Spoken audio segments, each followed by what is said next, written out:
Okay. So last Thursday, we have shown the set L2 of all square integrable complex of real value functions defined on the finite closed interval A to B is closed under vector addition plus and the scalar multiplication. Okay. Yeah.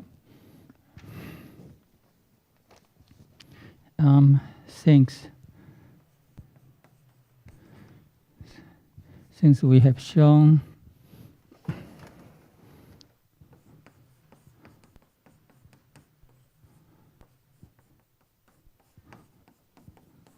okay, so we have shown that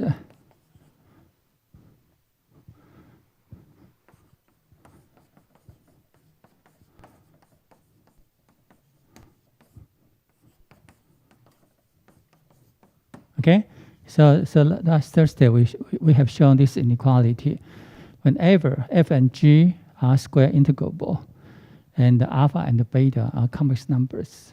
Okay, so we have shown that, and from here, when alpha and the beta select to be 1, then the sum is also square integrable. So the vector addition is closed under vector addition, and we say the beta to be 0. Okay, when beta is 0, then we know alpha, the scalar multiplication, give you a function which is also square integrable. Okay, and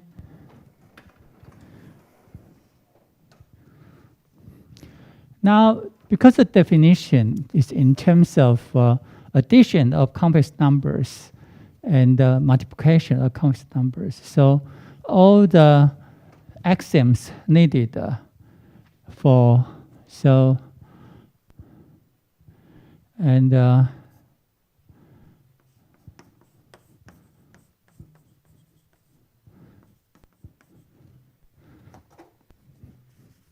so it follows that L2 AB is a vector space over C, right? By checking all needed axioms for a vector space. Okay, so you can check this is said to be a vector space by checking all the axioms you learned from linear algebra. All right. So, for example, for vector addition should be commutative and associative. Okay, and it has a vector is a 0 element. So the 0 element is just a 0 function. Okay, so 0 function, and every function in L2 has additive inverse, which is just the function multiplied with -1. Okay, so you have, and for scalar multiplication, you have distributive law. Okay, and also you have associated laws about the scalar multiplication. All right, so you can check all the axioms needed for vector space. Right, so I don't want to check this list in right now. I hope you can check that at home. So L2 is a vector space. All right, and now we will show we can establish a semi-inner product for this vector space. All right, so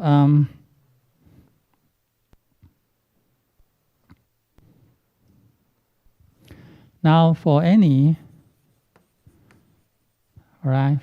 positive continuous function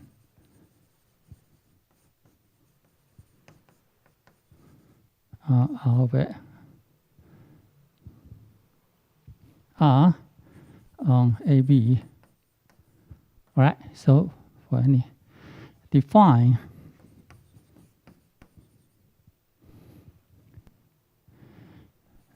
define a mapping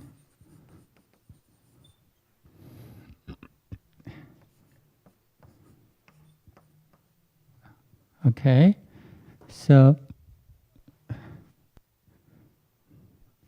I just write it down here. So we define FG. All right, so the subscript, all right, is R to denote that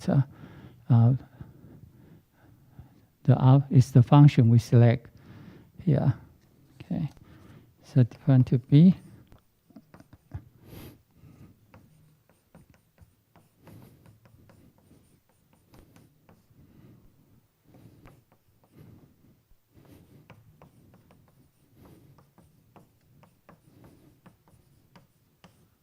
okay, so we define a value for a pair of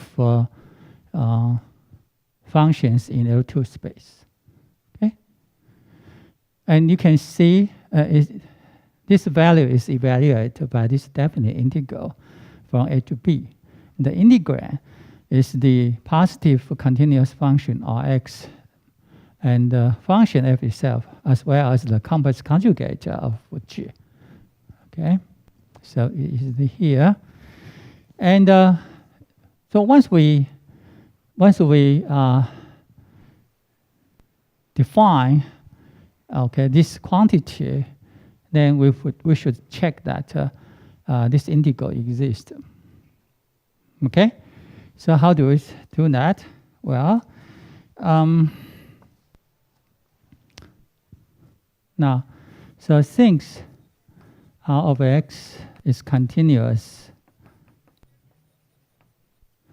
on AB, okay? It's continuous on AB. So by the extreme value theorem, okay? So by extreme value theorem, that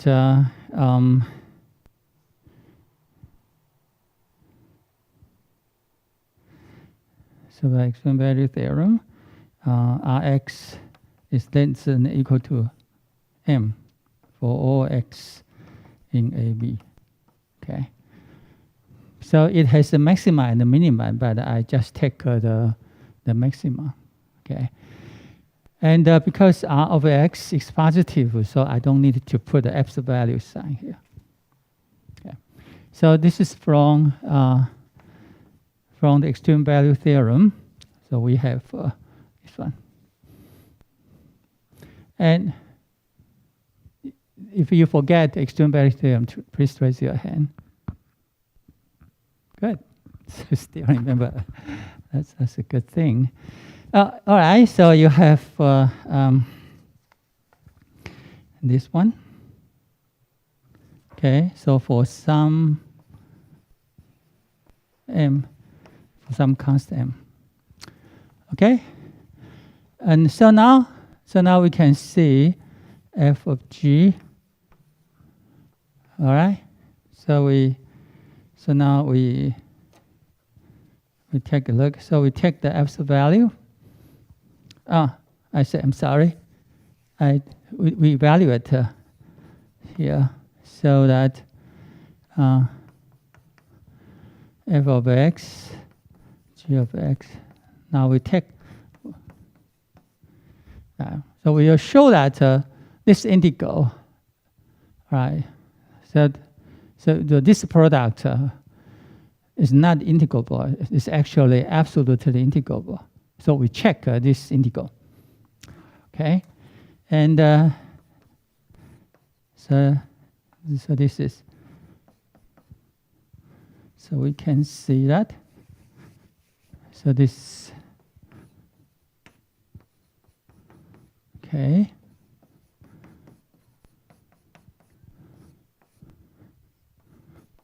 All right. Okay.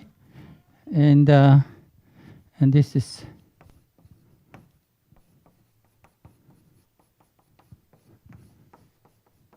okay, because R of x upper bounded by m for all x in AB. and this is finite because that when f and g are in L2, we have shown that this integral is finite. Okay, so we have shown this already. So this is finite. Okay. All right. So FGR is well defined. All right. So I should say exist so that exist and it's a complex number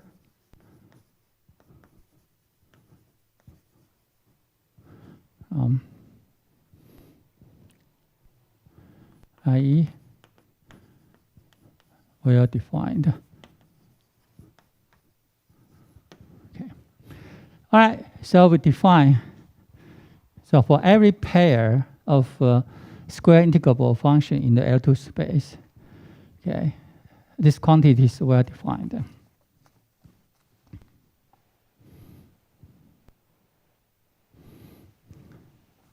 Okay, and the following three property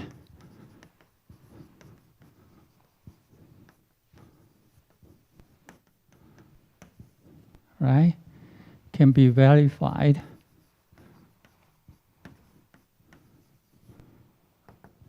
So for all FGH in L2 and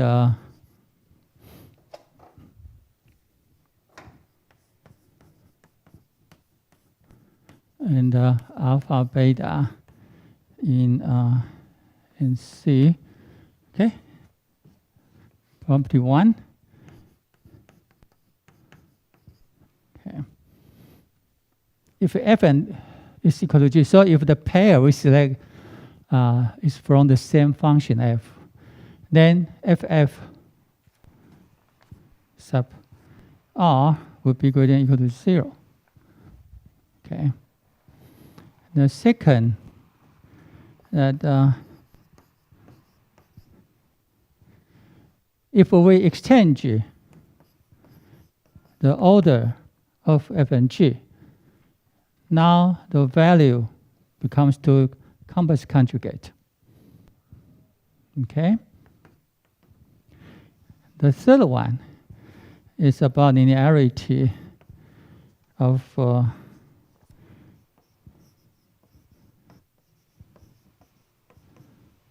okay.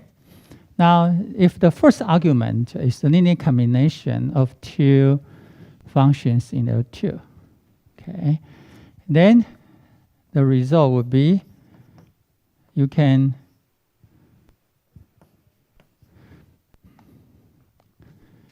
have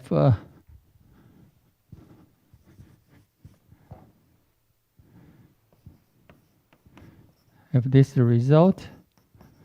So that so this is called linearity for the first argument. Okay, so this property is called linearity for the first argument. All right, so this mapping is linear for the first argument. And this property is called conjugate symmetric property or conjugate symmetry or Hermitian symmetry. Okay.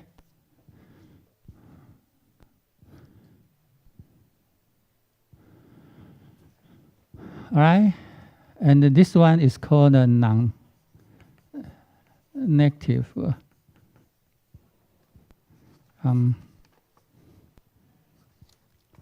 property.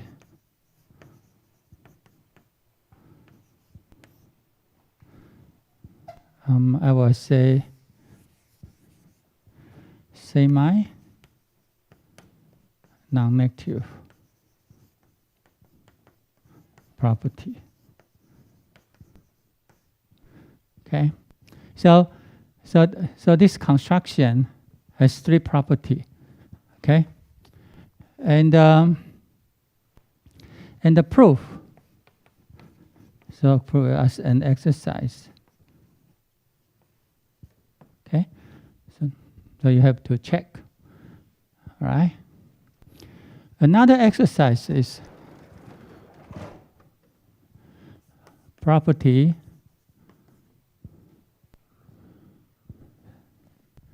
So property 3 prime says that it's called a conjugate. So a variant of the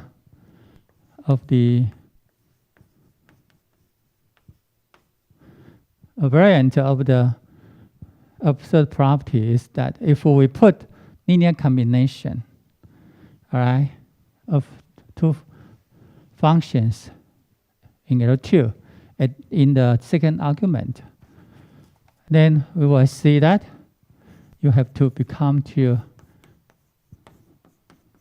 So when you move out the coefficient from the bracket, okay.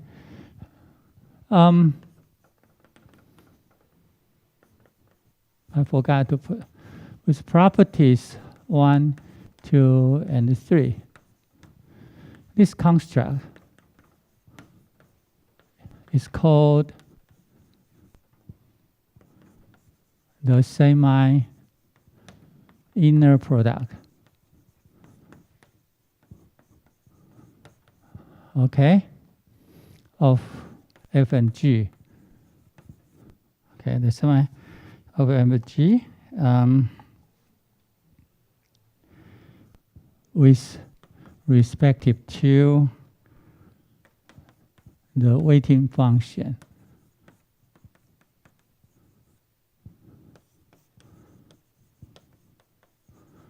Rx.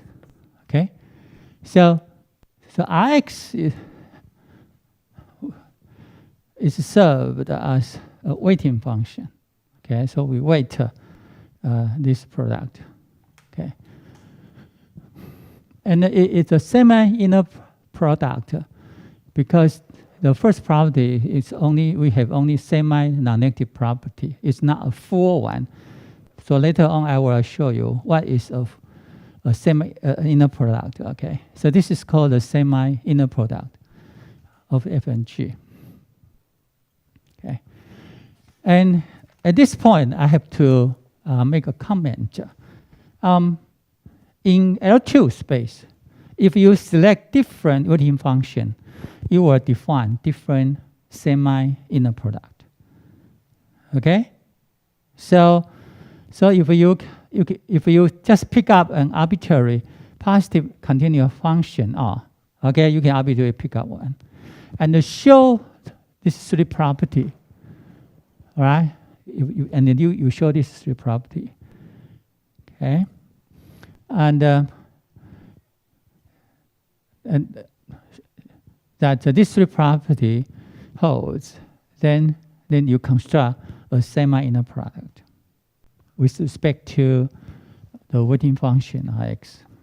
All right. All right, and so if we have a semi-inner product, right? A semi-inner product here, and if we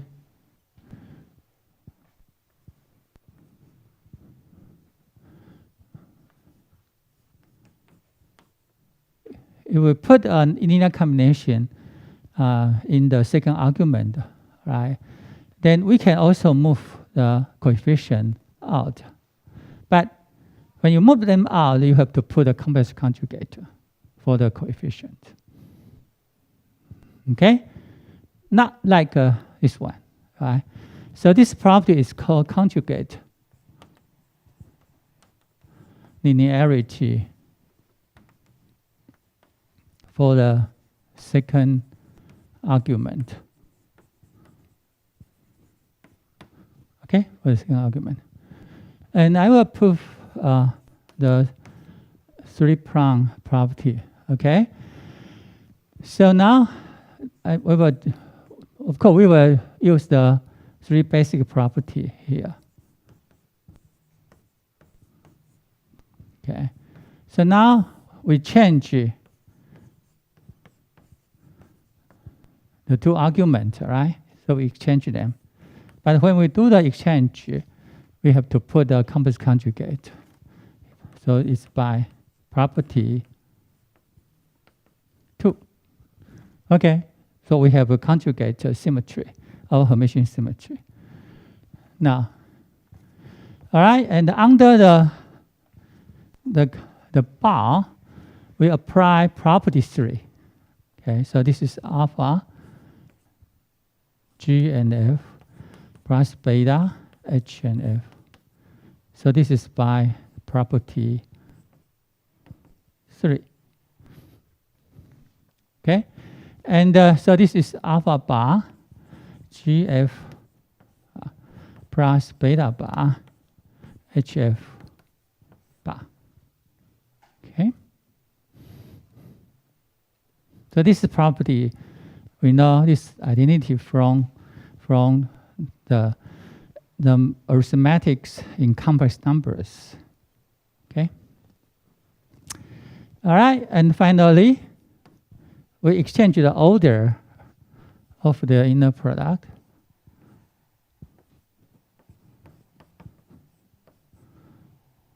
Okay, but once we exchange the order of inner product, the bar will disappear because you have double bar. But double bar can cancel them, right? So that, okay. So when you compare from here to there, you prove the conjugate linearity for the second argument. Okay.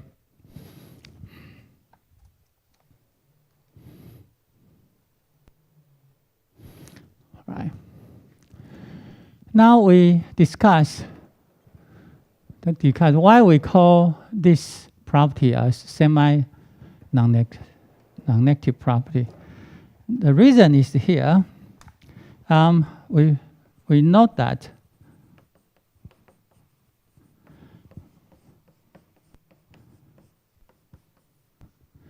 the semi-inner product is 0.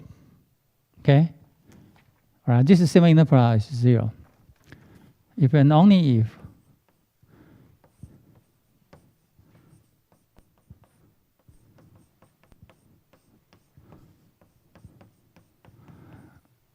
this is 0.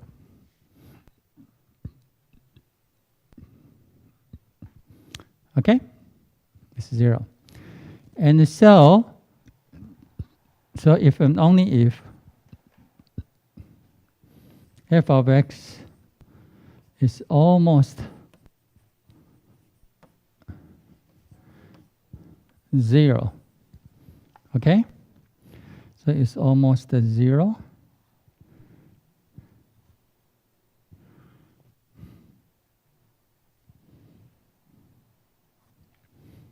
Or I just say for almost all x in AB.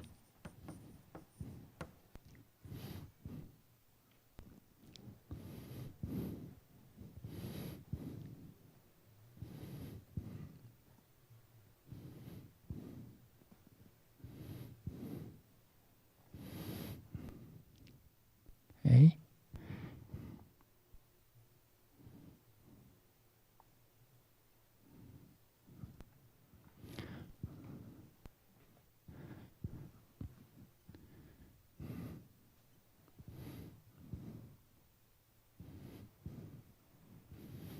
An example is here.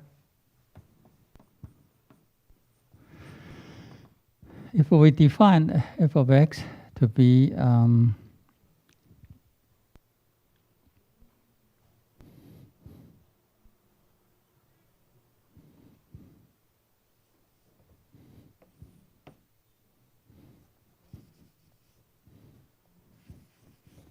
Okay, if we define let E be a set, okay, which is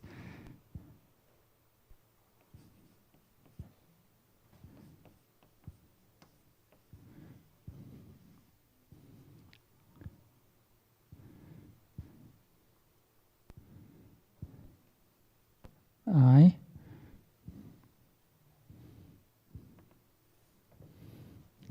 and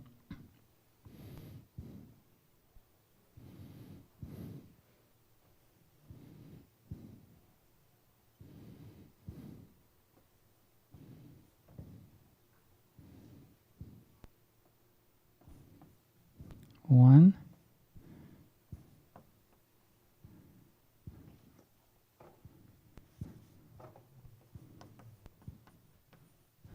Okay, so if we take E to be this set,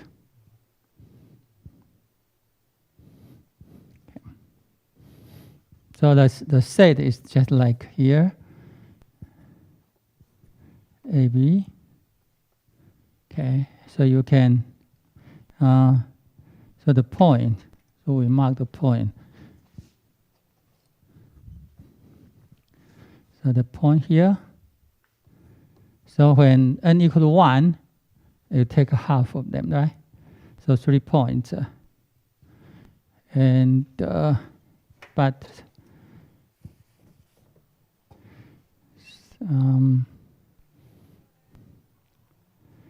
that I think should be, yeah, right. So for each n, the I is select to be between, so probably I think I have to put, and okay, that would be good. All right, so when n equal to, n equal to 1, you have 3 points, okay. When n equal to 2, you have 5 points. So you have 2 additional points here. Okay. And so you can do it. So when n is bigger, you have a lot of points. Become dense and dense, right? You have a lot of points. And so you define a function, all right, which is 1, okay, for all x in E, but 0 for x in AB, but not in E, okay? And then you can see f of x is not equal to 0 function, right?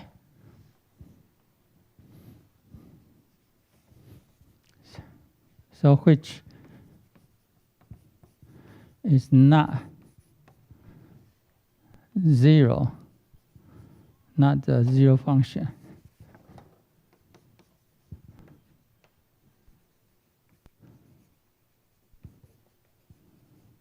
Okay?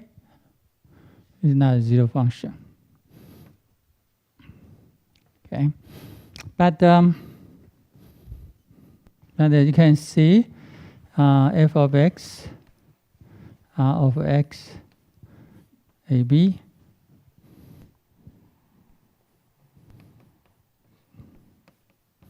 so the f, okay? So when you compute this semi-inner product, then you will see that because this function is 0 for almost every point. You can. The reason is that the length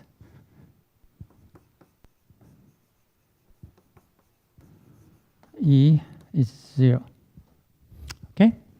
So even though E has infinitely many points, actually it has countably infinitely many points.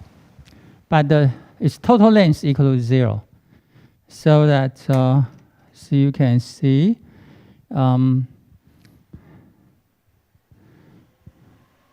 right. So so you can have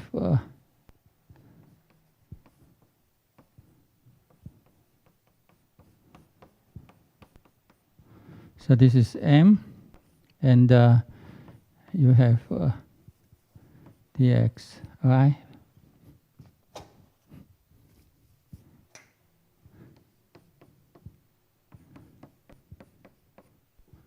Okay.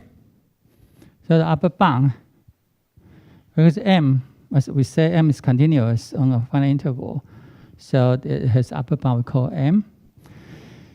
And except at E, the value is 1, then other value is 0. So you integrate over E, and so this is M times the length of E. Okay, times the length of E. But the length of E is 0, so this is 0. Okay. So the inner this semi-inner product has 0 value. Okay, just give you the idea that and this is an infinite condition. Okay, so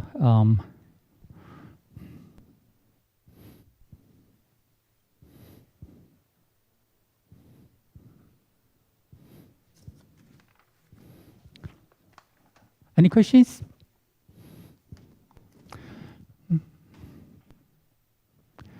Okay, and so so we'll define an equivalence relation. Two functions f, g in L2, okay,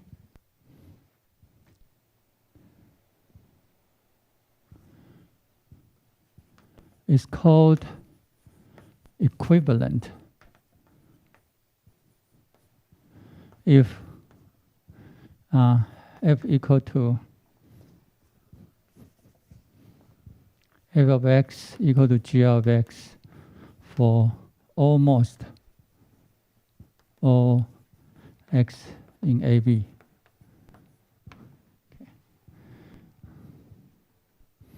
Okay? And denoted as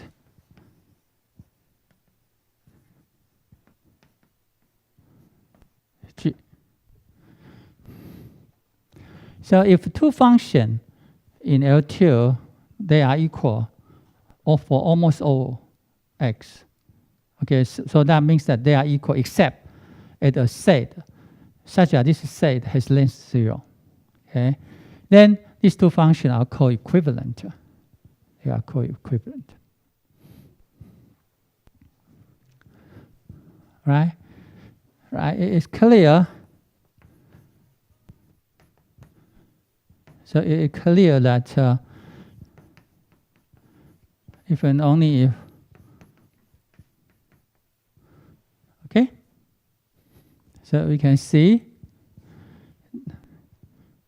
so their difference is 0 for almost all x. Okay.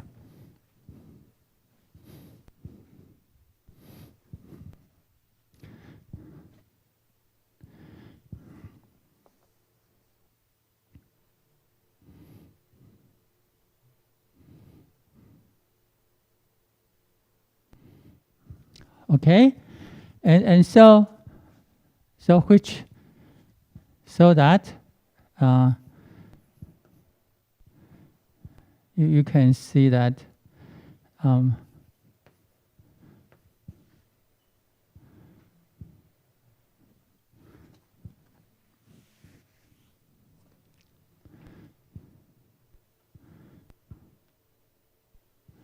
so it can be shown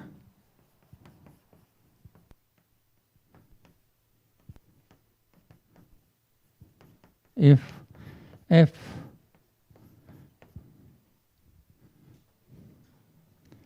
and maybe I used tilde. G O I use okay G, right? So if F and F tilde are equivalent, G and G tilde are equivalent, then the inner product of F and G, right, must be equal to the inner product of F tilde and G tilde respective to R. Okay.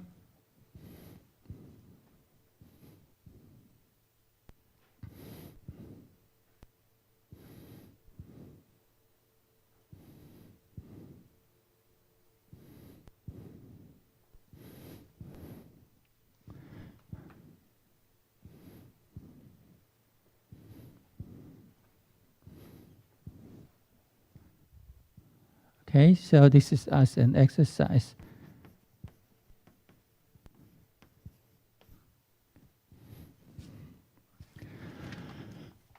All right, so if we identify, okay, so things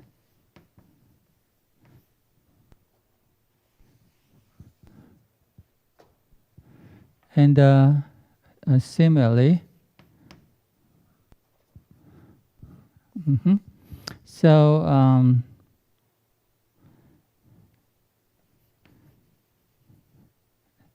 that's F. Okay.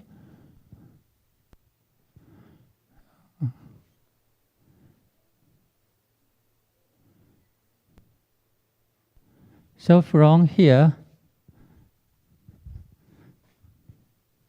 so things if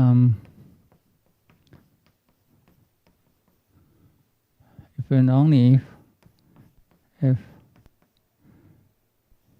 the function. So if we identify y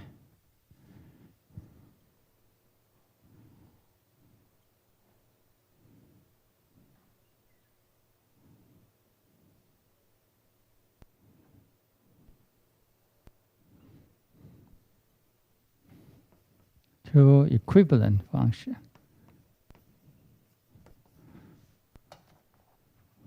or just equivalent functions,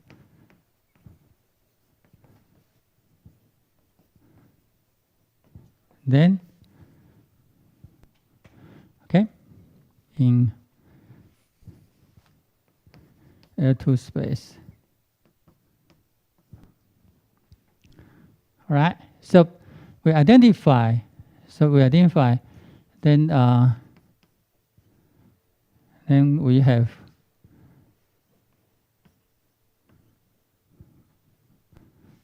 an inner product. Then property okay. Then property 1 becomes 2.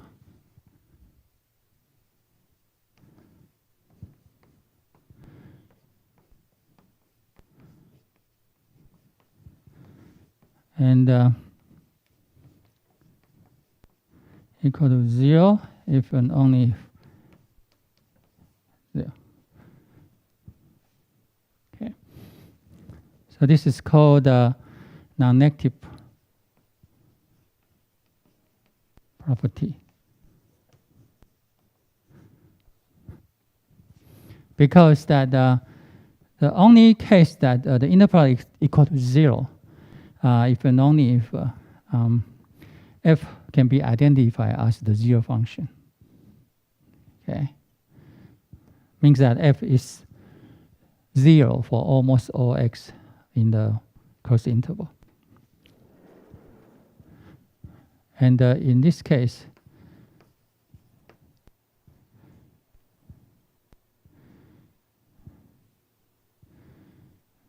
in this interpretation,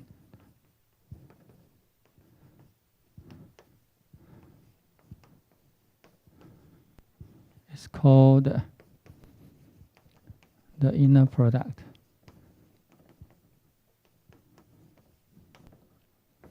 of f and g in L2 space with respect to the weighting function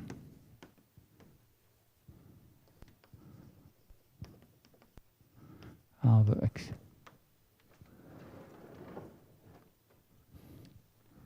Okay. Any questions? So you compare the first property here. Okay. In here, we just know that we have inequality. Okay. But in many situations, we want to know that when the inner product, this inner product is equal to 0. Okay, equal to 0. And we find that it's equal to 0 if and only if f is 0 for almost all x in AB. Okay, in the finite cost interval. Okay. So once we identify through equivalence, once we identify these two functions, okay, then we can say that this becomes true inner product, not just the semi-inner product. Okay. Okay.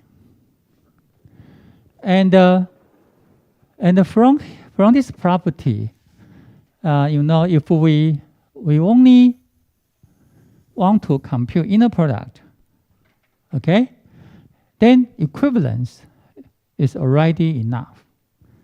Okay, so if two functions are different only in a set which has length 0, okay, and then these two functions will behave the same in L2, okay, in the inner product, okay, will behave under the integral sign. Okay, so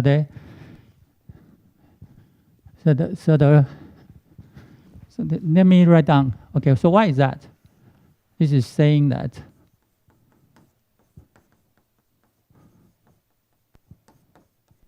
we're equal to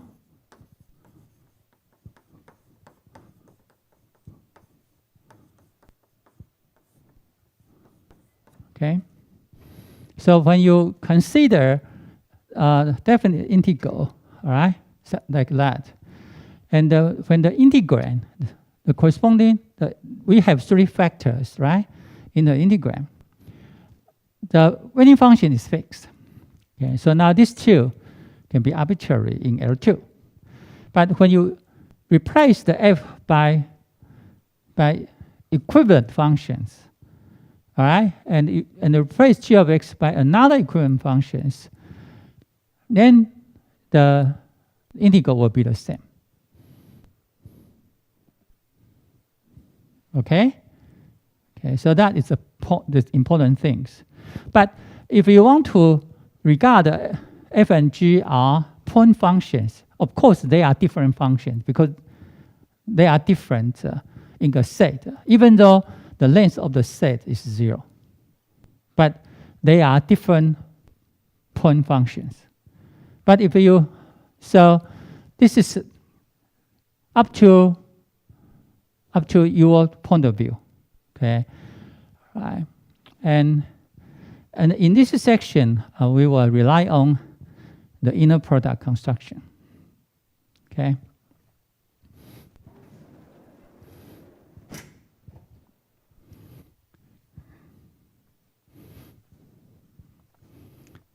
So any questions?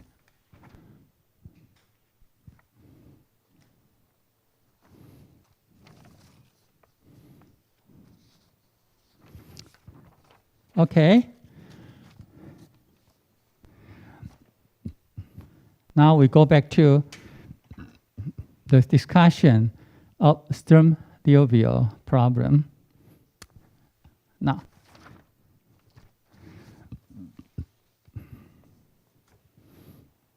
we call, all right, a regular Sturm Liouville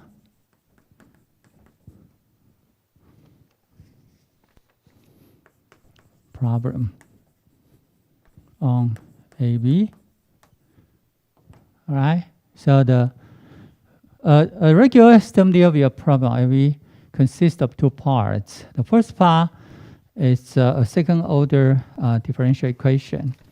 So that would be P of x, y prime plus Q of x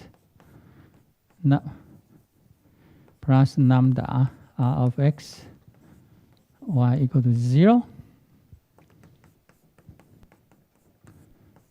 All right, the other boundary conditions.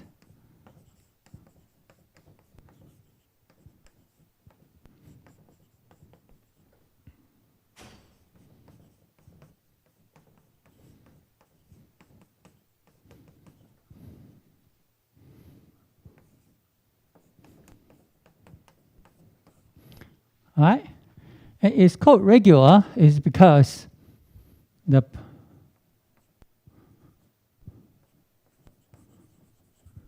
P of x, P prime, Q and R are real valued continuous function.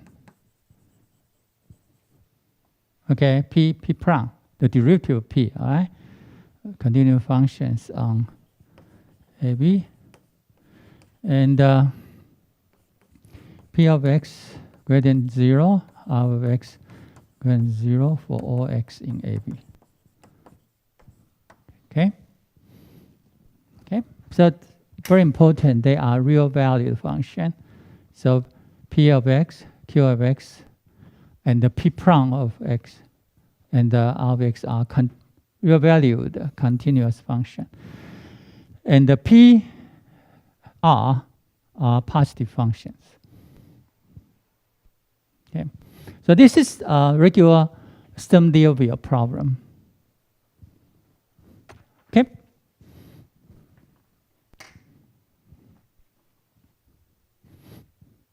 Now we will establish a linear transformation. Okay, corresponding to this problem. Okay. All right. So what is the construction? So we let V, right, consist of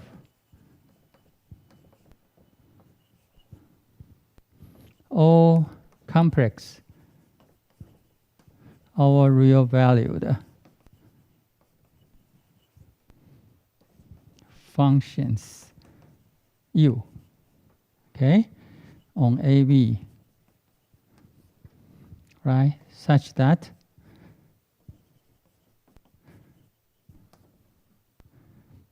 one, U is continuously differentiable.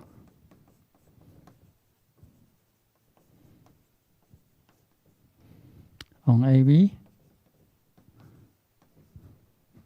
All right, so both U is continuously differentiable on AB. Second, U prime, the derivative, is absolutely continuous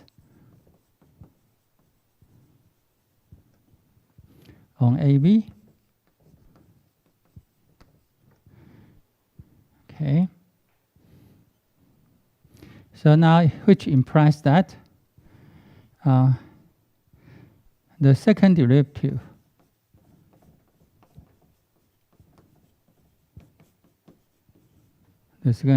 U double prime of x of U of x exists okay, for almost all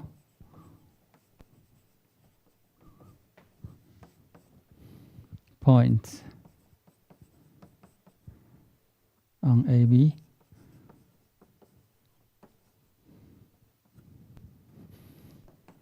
Okay.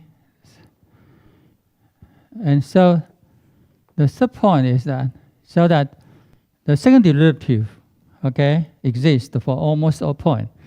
So once we can define a function for almost all points on AB, then we can evaluate its integral. So that we find that the U double prime is in L2 space.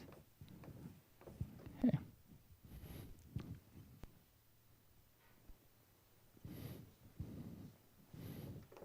Okay.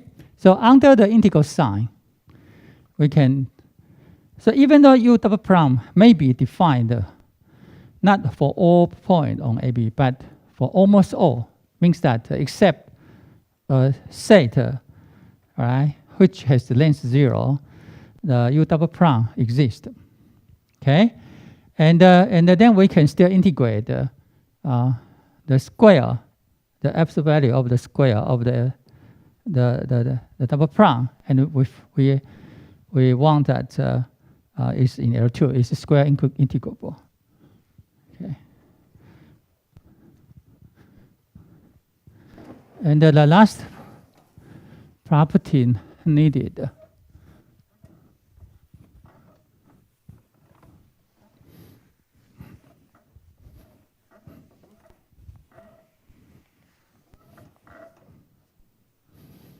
that U satisfies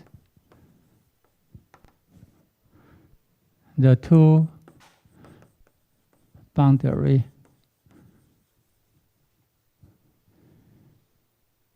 conditions in 11.5.2 there. Okay.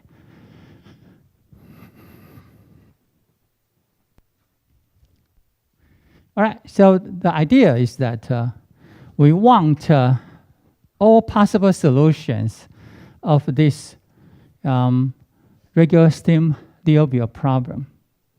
Okay, we want to be members of this set. So you see that if Y satisfy, okay, so you can, of course, it satisfies the two boundary condition. Okay, and of course we need U to be continuous differentiable because we need this one, right? So we want to have this good property, so they are continuous in differentiable, and we want the second derivative exist, and for here we just want that it exists for almost all. Okay, so sometimes something that we loosen our requirement, and a sufficient condition is that the U prime not only because continuous differentiable means that U prime is continuous, but we want not continuous. We want absolutely continuous. Okay, so U prime is absolutely continuous. Okay.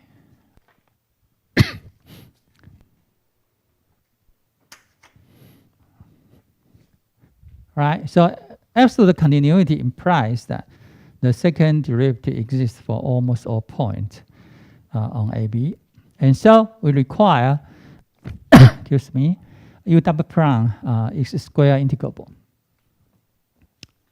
Okay. All right. So a remark. Do you know what is a function is absolutely continuous? Do you know the meaning?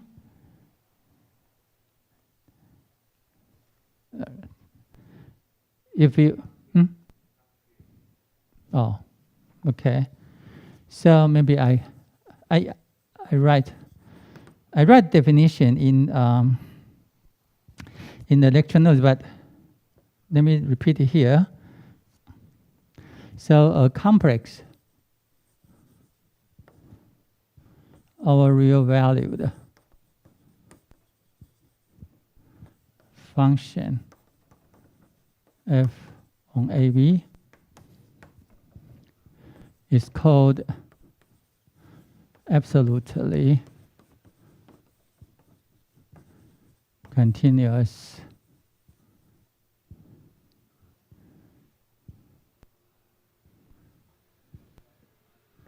on AB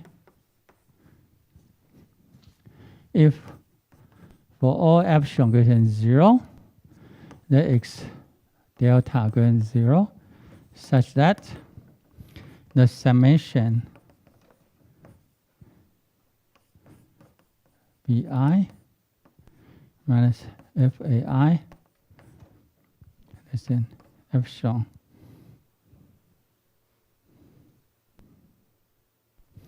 okay for any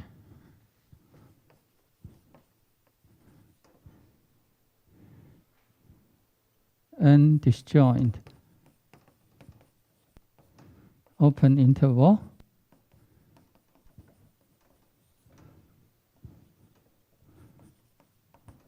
open subintervals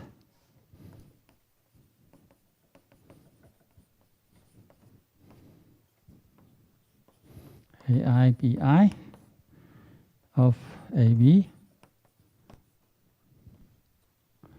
Okay, so n can be 2, 3, etc.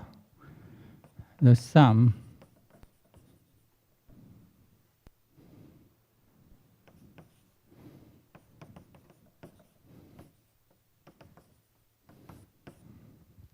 of their lengths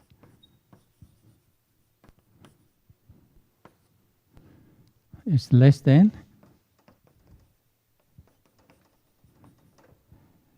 delta.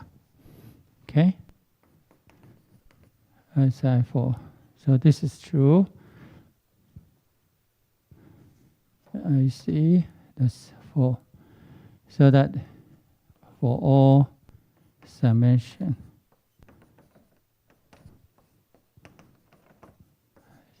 delta.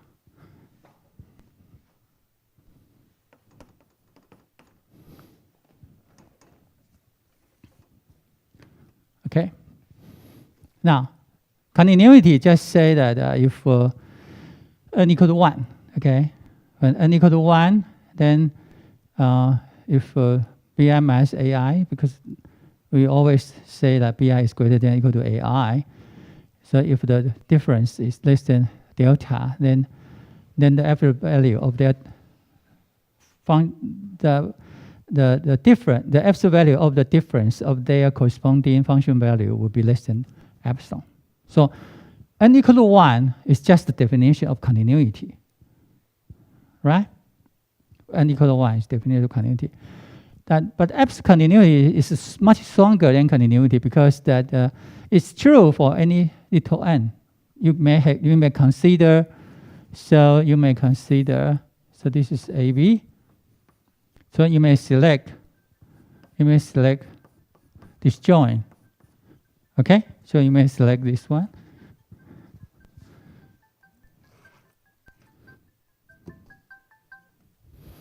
So if so this is A1, B1, A2, B2, A3, B3, A4, B4, A5, B5. Okay? So you may select the arbitrary small open interval such that the total length is less than delta. Then this corresponding sum would be less than epsilon. Okay, so this is called absolute continuity, right? And so this is a stronger condition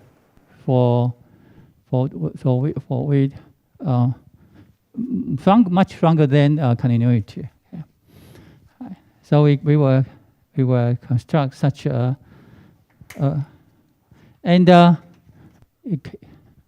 so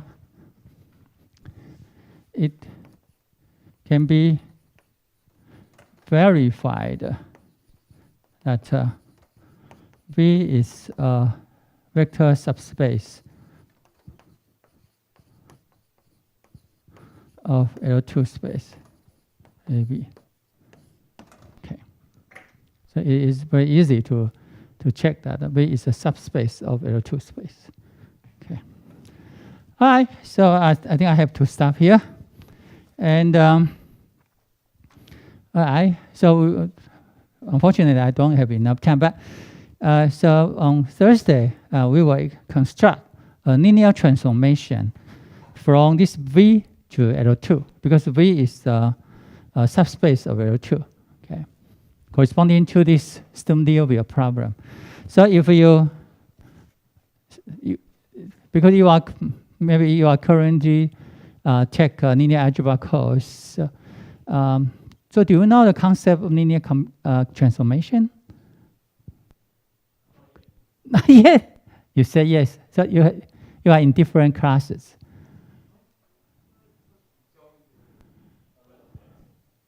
But how about definition? Do you know the definition of linear transformation? Oh, okay, that's good. So if you have time, you can just preview, if not yet. So preview some of the concept of linear transformation from a vector space to another vector space, okay? All right, so that, so see you on Thursday.